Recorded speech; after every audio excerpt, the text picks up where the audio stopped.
Welcome to the first edition of Weird Decks Wednesday. If I am posting this on Wednesday, it's a Wednesday. Weird Decks Wednesday. I build decks and I just want to share them. And I hope that it inspires you, that maybe somebody can take some of these skeletons and make something more of them. Maybe put some meat on these bones. And yeah, let's just take a look here, okay? We're gonna do the most potentially meta-relevant one, which is what I am calling Sabine mid-range. I guess it's my inspiration for this deck is I wanted a deck that was going to, I mean, in theory, be better in the mirror match of Sabine. Of course, it's in theory. I've played some games with it, and it's felt good. It's felt good, and in the mirror match, it's felt good. So I'll show you the deck image here. The side deck in this is actually kind of real, so maybe I can go over here and you can see it a little bit too. But we'll come back to that. We'll talk about the side deck in a second, okay? So you'll see that, of course, in a Energy Conversion Lab Sabine, most of the cards are locked in. It's a lot of the same cards. But something that I really wanted to do in this is I wanted to increase my 2-drops because I really I know that a lot of Sabines play 12 and some of them have been going up into 13.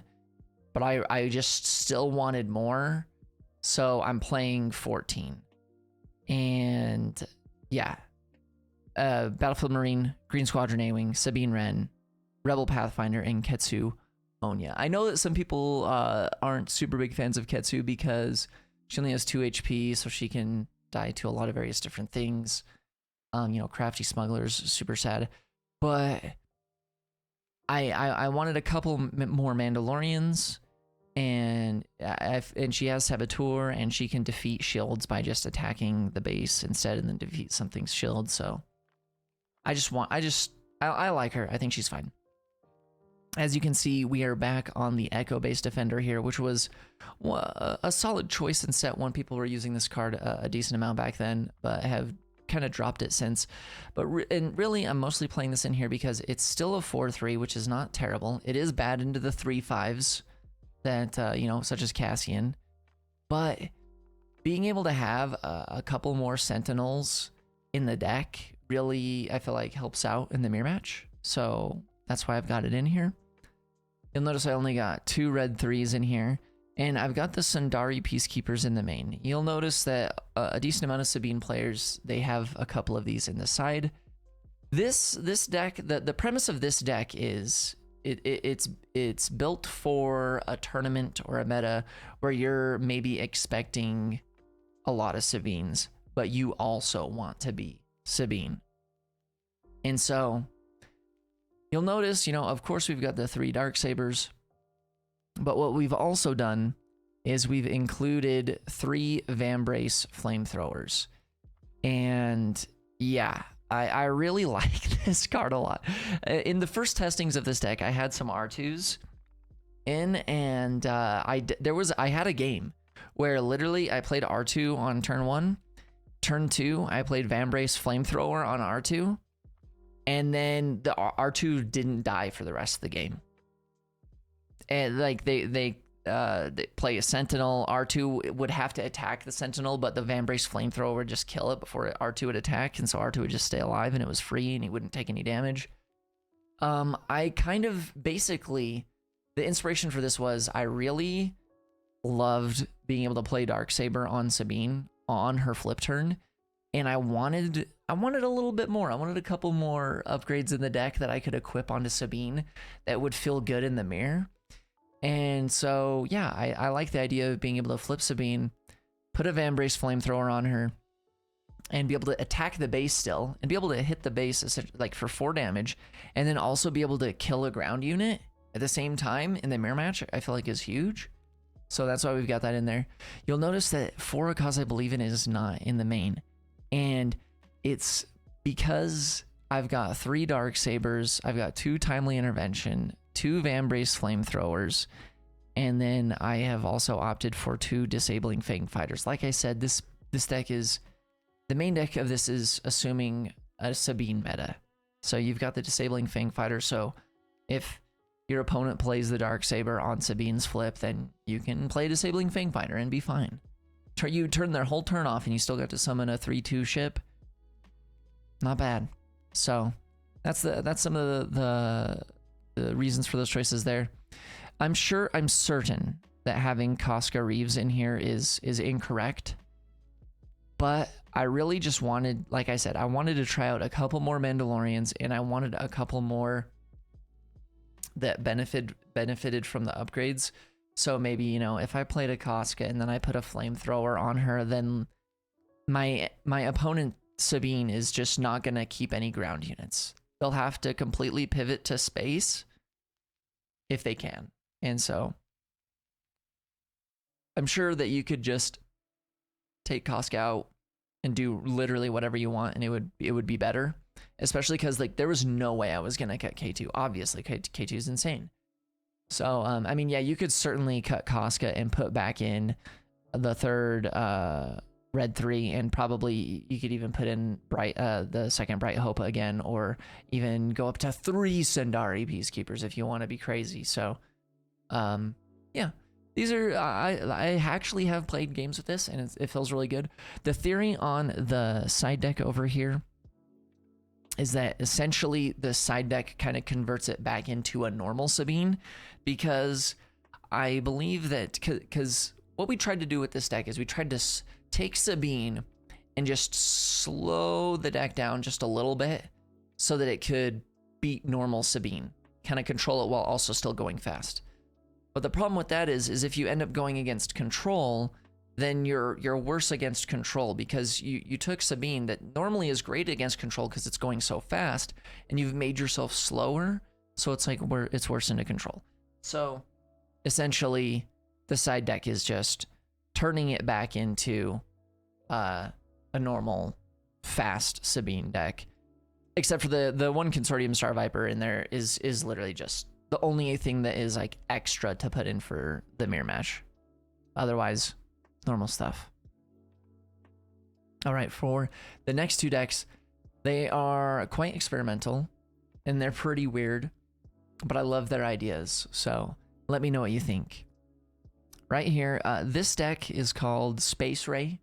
I also have the, you know, / sorry Sabine, because my concept going into this deck build was once again also just beating Sabine, but I also wanted to be a somewhat fast deck as well. So what I did with this, it's double blue ray.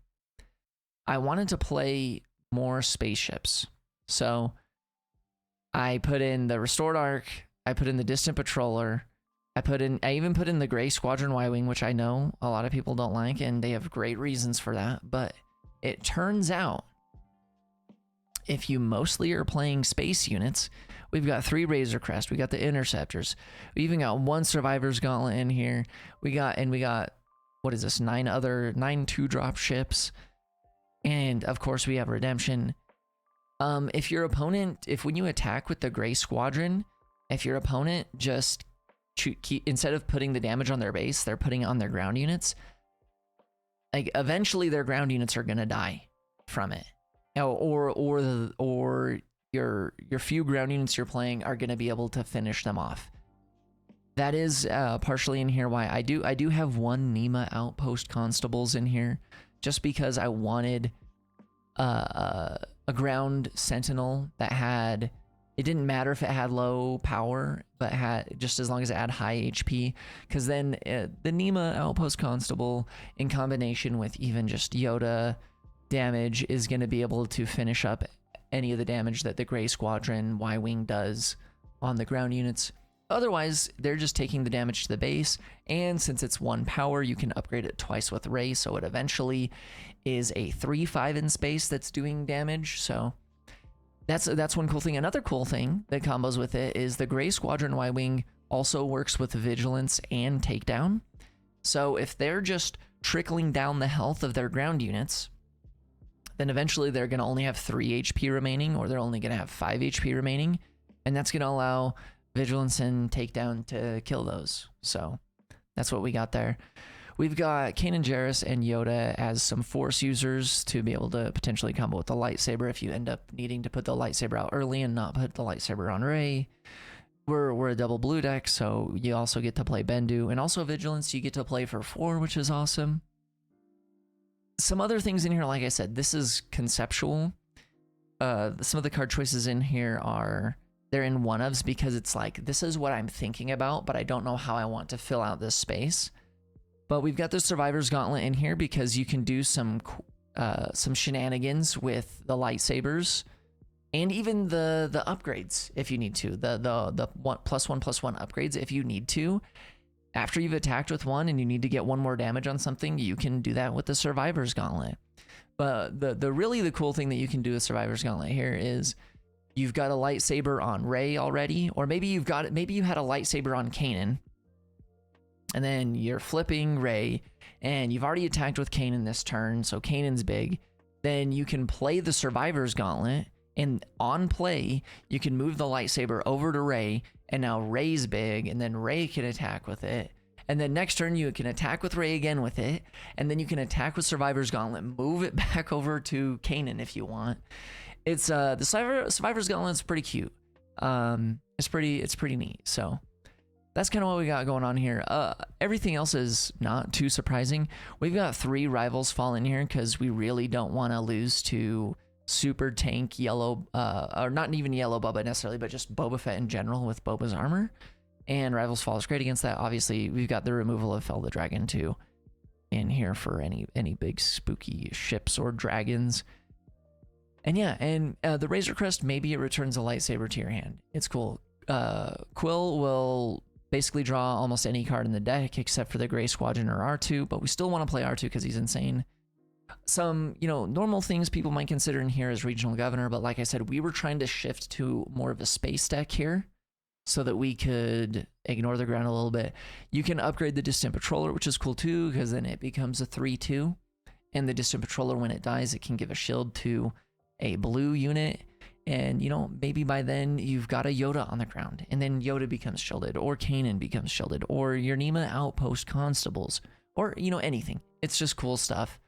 And Bendu gets to discount all of your removal, gets to discount the Distant Patroller, play it for free. It can discount the Cargo Juggernaut.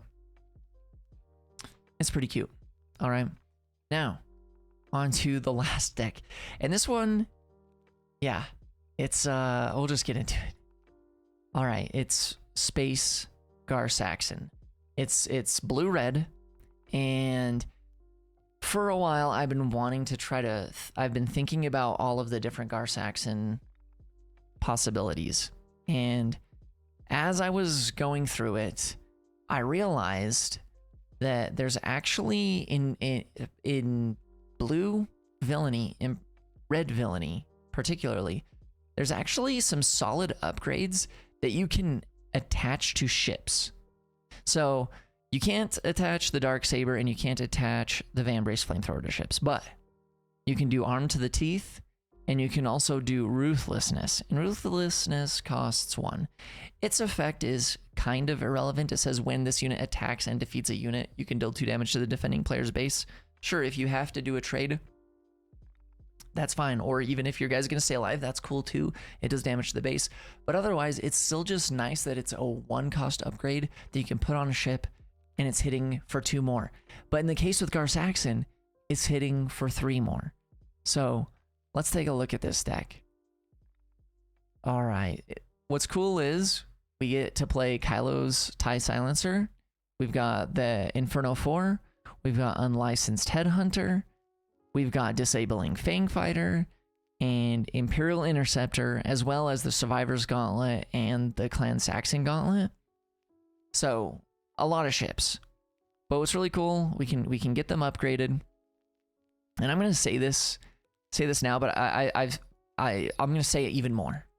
I really do believe that the Unlicensed Headhunter is really slept on. I don't know if slept on is correct, but like I think it's underestimated, because I think that this is what I did, and it took like losing to this card in at the pre-release to understand the power of this card. So it's Saboteur, right? So it gets past Sentinels. But, and it is a 3/2, so it's awesome. But people read the bounty here. They see this bounty and it says heal 5 damage from your base. So if your opponent kills it, they heal 5 damage on their base. But they might not be reading the text above it because the bounty is conditional. It only has the bounty while the unit is exhausted. And for a lot of decks, when you're playing an aggro deck, you have more actions than your opponent does. And so you can often save your unlicensed headhunter attack for like the last thing you do in a turn. And it actually ends up playing this mind game with your opponent, which will potentially eventually make them lose the game because they're going to be trying to dance once they read it. Because probably what's going to happen is you play this and then your opponent's like, yeah, I'll kill it. And then I'll heal my base 5. And you're like, whoa, whoa, whoa, whoa. It's only while it's exhausted. And then they're like, oh, okay, hold on. Can I take that back? And then you let them take it back. You're like, yeah, of course, you didn't know. It's fine. And then they now are getting in this headspace where they're trying to not kill it unless they are healing the 5 damage. And then what ends up happening is they don't get to kill it in time because they run out of actions on a turn. And then you still get to attack with it and they don't kill it. And then by the time they maybe do kill it, they don't even get the heal on it because they've realized, holy crap, this has hit me 3 times already. Am I gonna let it hit me again? And then, you know, and even at that point, even if this hit your opponent for 3 times for 9 and they healed 5, it's not the end of the world. It still did 4 damage to your opponent's base and made them play an awful game in their head of trying to figure out how to optimally defeat it. It's really cool, I think. And so I think it's pretty underestimated. And it's worth trying out. So we've got it in here. Like the Space Ray, there are, of course, still some ground units in here. We've got Scout Bike Pursuer, Partisan Insurgent. We've got Housecast Soldier, the Client, Death Watch Loyalist. I don't know about Death Watch Loyalist. I'm not sure I'm in love with it, but let me talk about some of these choices. Okay, so as you saw earlier, I have the Vambrace Flamethrower in here, and we've got Darksaber in here, and we've got some of these upgrades in here.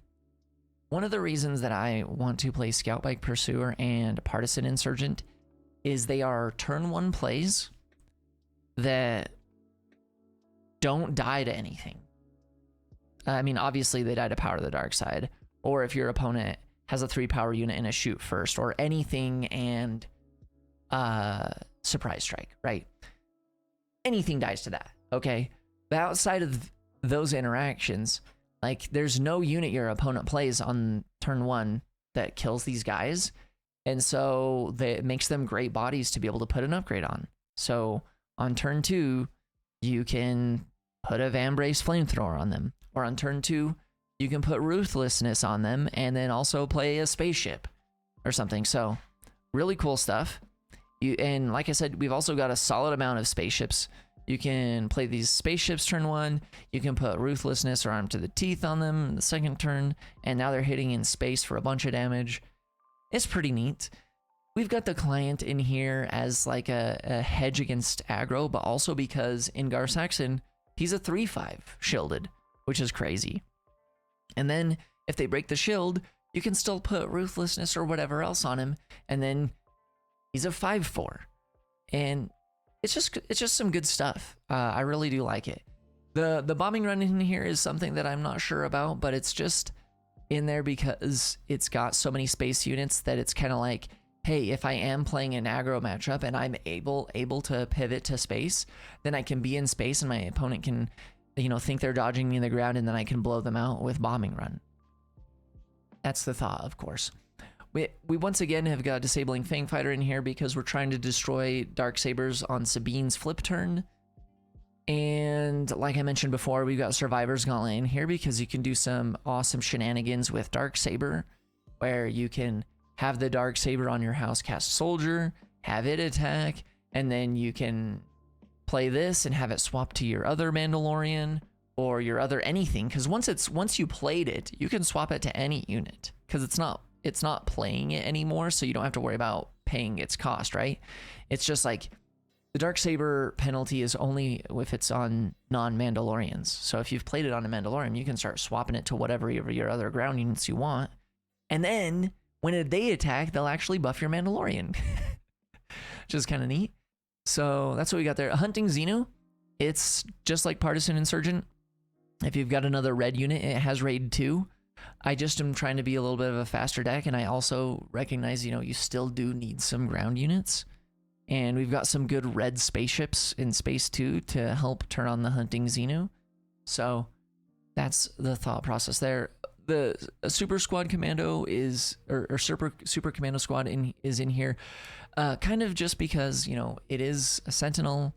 It's shielded. It's also a Mandalorian, so you can put the Darksaber on it as well, or it can get buffed by the Darksaber as well, which is neat.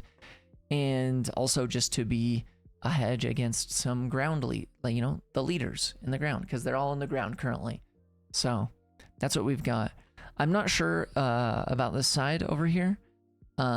These are just some thoughts. We've got Moisture Farmer, Devotion, another Disabling Fang Fighter, and then we've got Fell the Dragons in here. It's possible that it might be correct to have Fell the Dragons in the main deck instead of some other stuff, like even potentially Bombing Run, so that you can kill Wreckers and some Poes and some Zuckuses and stuff. It just depends. And Pershing's in here because I love Pershing. Okay, and we're going to be saving that for another video, where I'm going to talk to you about why I've been enjoying Dr. Pershing so much. So, I believe that's it. That's what we've got for this video.